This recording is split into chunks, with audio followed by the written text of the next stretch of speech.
आम्ही मगाही सांगितलं की आम्ही होऊन कोणाला पाय लावत तर आम्हाला लावल्यानंतर तो आम्ही सोडत नाही। त्या उक्तीप्रमाणे असं कोणी समजू नये की या इथे आमचीच फक्त बक्तेदारी आहे, बाकी कोणाची नाही आहे। तर त्याने ते विसरून जावं, कारण आम्ही प्रामाणिकपणे काम करणारे बाळासाहेबांचे, शिंदे साहेबांचे समर्थक आहोत, शिवाजी महाराजांचे मावळे आहोत आणि त्याप्रमाणे आम्ही काम करतोय। परंतु ज्या वेळेला आम्हाला दुखवण्याचा प्रयत्न केला का मग आपल्याला पण समोरच्याला दुःख भोगावंच लागणार, हे लक्षात ठेवा।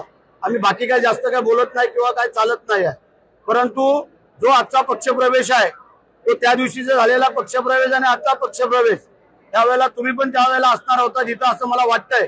आणि आजचा आहे त्याच्यामध्ये काय असेल ते तुम्ही समजायचं, तुम्ही सांगायचं आहे। परंतु आम्ही जे काय केलेलं आहे ते आमची जी काय जनता आमच्याबरोबर आलेली आहे त्यांची जी काय कामं असतील, अडीअडचणी असतील, त्याला सामोरं जाण्याचं काम आम्ही तिन्ही आमदारांनी ठरवलेलं आहे।